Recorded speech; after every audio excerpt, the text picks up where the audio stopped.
नमस्कार, अपना बिहार में स्वागत है आपका। मैं हूं आपके साथ सिरांधा शेखर। दिल्ली की फैक्ट्री में लगी आग में जिन 43 लोगों की मौत हुई है, उनमें से अब तक बिहार के 28 लोगों की शिनाख्त हो चुकी है। इनमें से समस्तीपुर के 9, सहरसा के 6, सीतामढ़ी के 5, मुजफ्फरपुर और अररिया के 3, जबकि बेगूसराय के 1 शख्स शामिल हैं। आगे अनाज मंडी इलाके की एक फैक्ट्री, दरअसल यहां पर आग लगी थी जहां बैग बनाया जाता था। आग शॉर्ट सर्किट से लगने की आशंका जताई जा रही है। ज्यादातर लोगों की मौत दम घुटने की वजह से हुई। फैक्ट्री संकरे इलाके में थी, जिससे उस पर काबू पाने में काफी मशक्कत करनी पड़ी।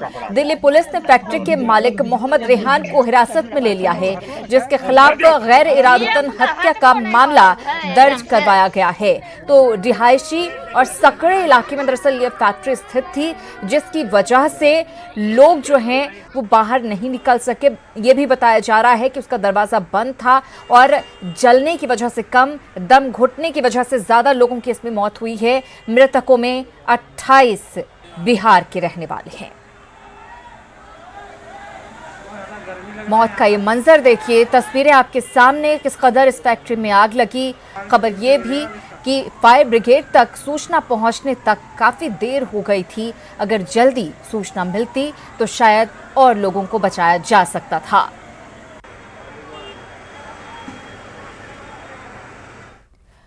आग दिल्ली में लगी, लेकिन मातम बिहार में है। हादसे में समस्तीपुर के 9 लोगों की मौत हुई है, जबकि कई लापता हैं। जिले के सिंधिया प्रखंड के हरिपुर और ब्रह्मपुरा गांव में मातम पसरा है।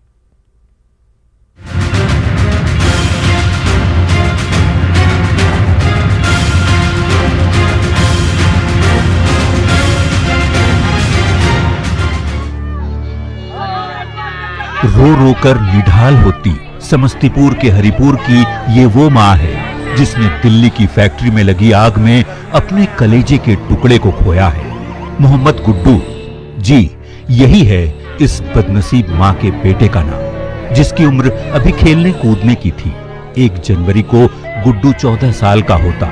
माँ ने अपने कलेजे के टुकड़े को मदरसे में पढ़ने के लिए भेजा था, लेकिन पारिवारिक जरूरतों ने उसे कब दिल्ली की फैक्ट्री में पहुंचा दिया, पता ही नहीं चला। क्या कह के निकले थे यहाँ कल के मदरसा में भर्ती क्या देने रही, मदरसा से अब निकल गए, कहाँ गए सब पता नहीं रहे। अच्छा, काम करे चल गए, हम मदरसा भेज दिए रहे, तो वहाँ फैक्ट्री में काम कर। हाँ, कल शाम की ही तो बात है जब इस बहन ने अपने भाई से बात की थी और आज उसके मरने की मनहूस खबर आई। तब से इसका रो रो कर बुरा हाल है।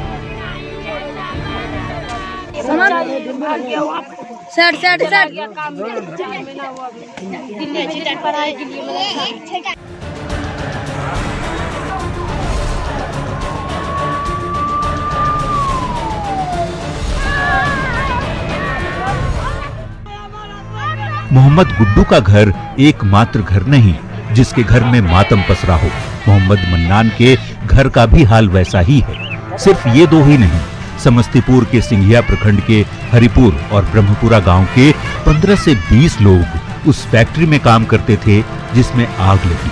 खबर है कि इनमें से करीब 8 से 10 हादसे की भेंट चढ़ चुके हैं और कई लोग अब भी लापता हैं। 20 आदमी काम कर रहे थे वहाँ पे उस फैक्ट्री में। हाँ, उस फैक्ट्री में लगभग 20 आदमी काम कर रहे थे, जिसमें अभी तक 8 तो मृतक का नाम आ चुका है यहाँ पे। वहाँ जो इस गांव के लोग रह रहे हैं उनके द्वारा ये सूचना मिली है, लेकिन बहुत सारे तो अभी पता भी नहीं चल रहा है।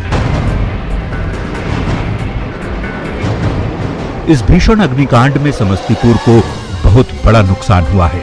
किसी ने अपना बेटा खोया तो किसी ने अपना शौहर।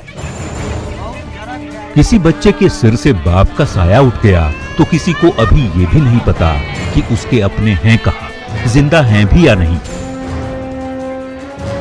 न्यूज़ 18 के लिए समस्तीपुर से मुकेश के साथ ब्यूरो रिपोर्ट। समस्तीपुर के सदर आलम भी हादसे के शिकार हुए। सदर आलम ने अपनी जान पर खेलकर 4 लोगों की जान बचाई, लेकिन खुद को नहीं बचा सके। सदर आलम की मौत की खबर के बाद उनके परिवार में मातम पसरा है। घर का इकलौता कमाऊ शख्स सदर आलम ही था। सदर आलम की पत्नी गर्भवती हैं और पति की मौत की खबर सुनकर सदमे में है।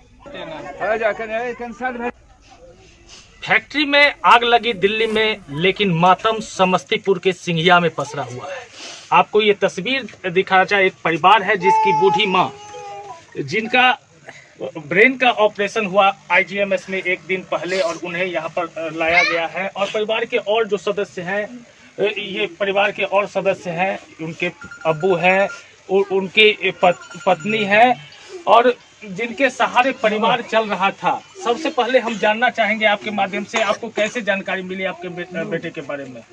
हमारे बेटे के बारे में माना वहाँ आदमी रहता है, फोन से पता चला। हॉस्पिटल में गए पता लगाने के लिए, तो और आदमी का दुक्का पहचाना, लेकिन हमारे बेटा के पास गए तो सदर आलम वो डेट कर गए थे।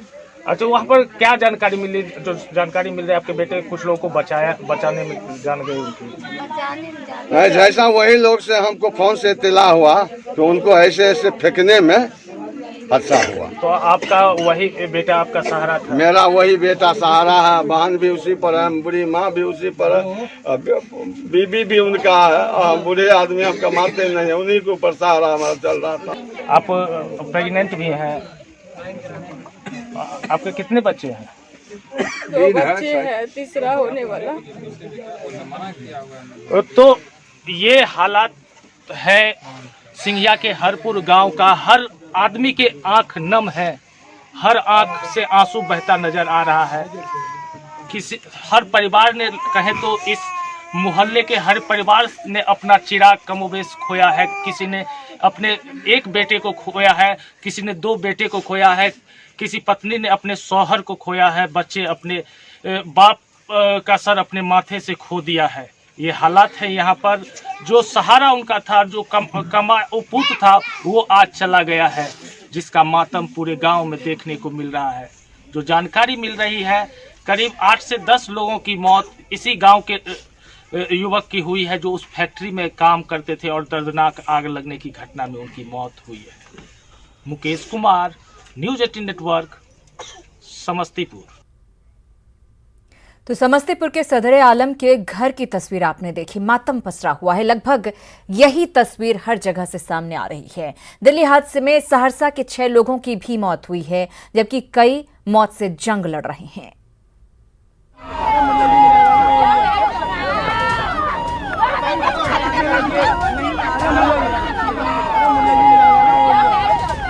बिहार की राजधानी पटना से करीब 1000 किलोमीटर दूर देश की राजधानी दिल्ली में आग ने तांडव मचाया और चित्कार बिहार के सहरसा में सुनाई दी।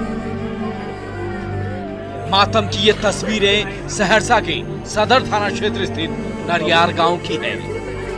दिल्ली की अनाज मंडी में आग से जिन 40 से ज्यादा लोगों की मौत हुई, उनमें 3 नरियार गांव के भी हैं। मोहम्मद सजीम खान, उसकी डेथ हो गई है। थोड़ी देर में व्हाट्सएप पे फोटो भेजा है कि उनका डेथ बॉडी आ गया है। डॉक्यूमेंट से अभी मैचिंग कर रहे हैं, नाम वगैरह, एड्रेस वगैरह सब चीज, पिन कोड, थाना वगैरह सब चीज मिला रहे हैं उसमें। नरियार गांव के 30 से 40 मजदूर दिल्ली के जैकेट फैक्ट्री में काम करते हैं, जिनसे संपर्क न होने के कारण घर वाले परेशान हैं। पूरे गांव परेशान है देख कर। कितने लोग होंगे यहाँ के? 40-45 आदमी। किसी घर में कोई सूचना नहीं मिल रही? जी, कोई सूचना नहीं, कोई कांटेक्ट नहीं, कोई मोबाइल से कोई सी बात नहीं हो रही।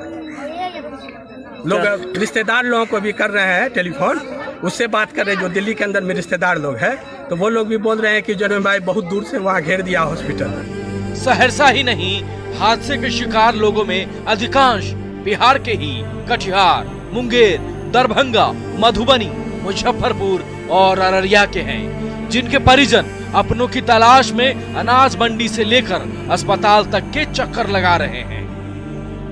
आप यहाँ पर क्या करते हो और आपके भतीजे यहाँ पर क्या करते थे? उस फैक्ट्री में क्या काम करते थे वो? हम तो रिक्शे चलाते हैं, और भतीजा जो है से पर्स के दुकान है, बैग के दुकान है, कारखाने हैं, उसमें जो है से काम करते थे, सीखते थे काम।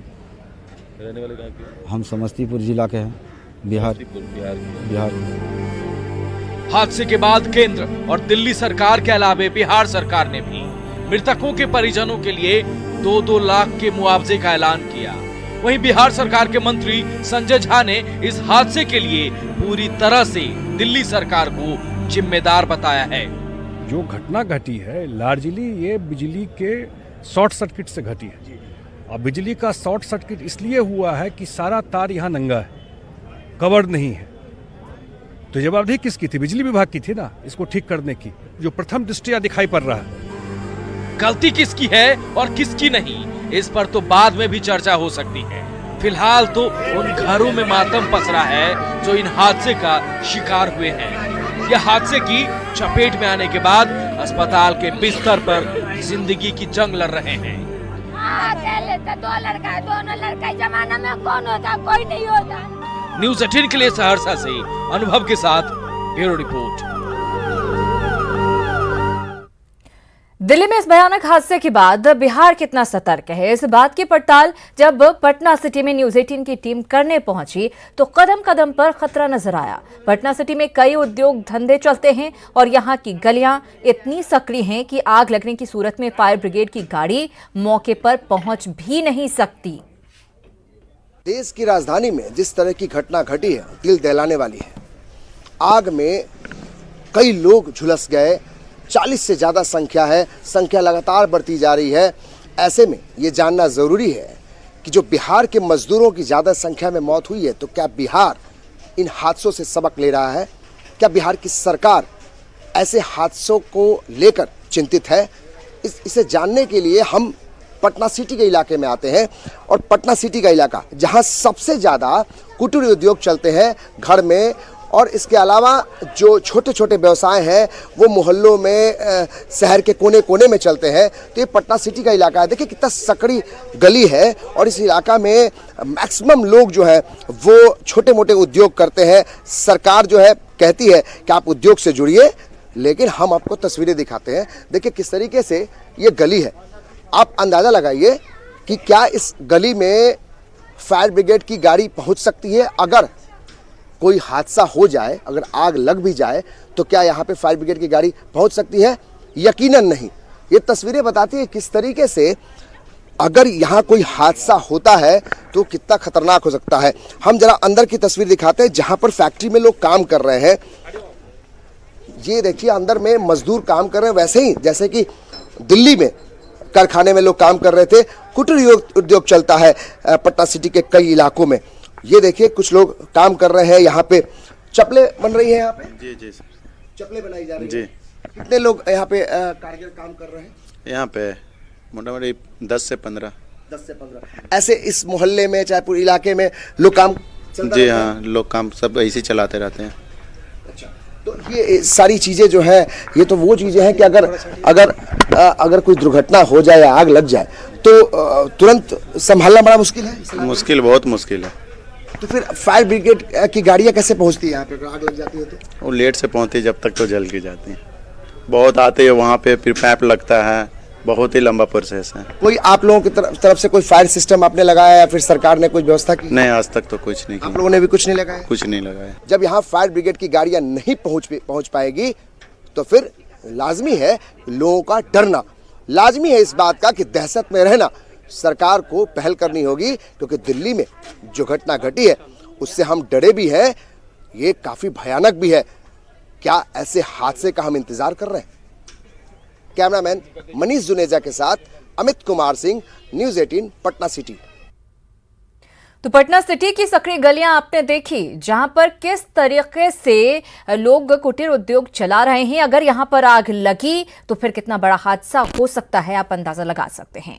बहरहाल खबरों में आगे बढ़ेंगे। बेटियों के खिलाफ अपराध थमने का नाम नहीं ले रहा है। मुजफ्फरपुर से खबर, जहां रेप में नाकाम रहने के बाद एक युवती को जिंदा जलाने की कोशिश की गई। घटना अहियापुर इलाके की है। आरोपी का नाम राजा राय बताया जा रहा है, जो पीड़ित का पड़ोसी है। उसने घर में घुसकर दुष्कर्म की कोशिश की और युवती के विरोध की वजह से जब इसमें नाकाम रहा तो उसे जलाकर मारने की कोशिश की। युवती 50% से ज्यादा जल चुकी है और उसकी हालत नाजुक बनी हुई है। बताया जा रहा है कि राजा राय 3 सालों से युवती को परेशान कर रहा था।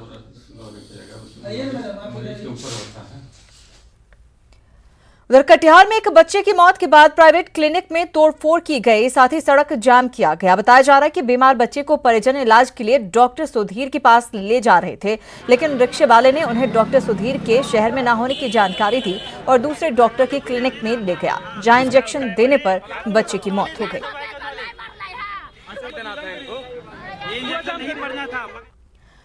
वाल्मीकि टाइगर रिजर्व में सैलानियों के लिए नई टूरिस्ट पैकेज सेवा का डिप्टी सीएम सुशील मोदी ने शुभारंभ किया। पैकेज में किफायती दर पर सैलानी टाइगर रिजर्व की सैर कर सकेंगे। नई सेवा में ठहरने, घूमने, खाने और जंगल सफारी के साथ राफ्टिंग की भी सुविधा मिलेगी। वहीं पटना से वाल्मीकि नगर टाइगर रिजर्व तक सैलानियों को लाने के लिए नई बस सेवा भी शुरू होगी। डिप्टी सीएम ने कहा कि वन क्षेत्र में पड़ने वाले धार्मिक स्थलों को भी विकसित किया जाएगा। पटना से और एक पैकेज प्रारंभ हो रहा है, इसलिए मैं पटना के लोगों से भी अपील करूंगा कि आप उस पैकेज का लाभ उठाएं और बहुत सब्सिडाइज, बहुत कम पैसे में हम टूरिस्ट को यहाँ लाने की हम उसमें व्यवस्था करेंगे। और जैसे मित्रों, और भी जितनी चीज़ें उनको करने का हम काम करेंगे। मुझे बड़ी खुशी है कि वन विभाग के प्रयास से आज बाघों की संख्या बढ़कर और 31 हो गई है। सुपर 30 के संचालक आनंद कुमार इस बार न्यूयॉर्क में गणतंत्र दिवस की पूर्व संध्या पर आयोजित कार्यक्रम में शिरकत करने वाले हैं। अमेरिका में भारतीय प्रवासियों के सबसे बड़े और पुराने organisation federation of Indian association ने 2020 में अपने 50वें स्थापना दिवस के मौके पर आनंद कुमार को आमंत्रित किया है। गरीब बच्चों के लिए आनंद कुमार ने जो काम किया है उसकी चर्चा पूरी दुनिया में है और अमेरिका में भी आनंद कुमार पर बनी फिल्म सुपर 30 खूब देखी गई, जिसके बाद वहां के लोग आनंद कुमार को सुनने और मिलने के लिए बेताब हैं। आनंद कुमार ने इस आमंत्रण पर सहमति दे दी।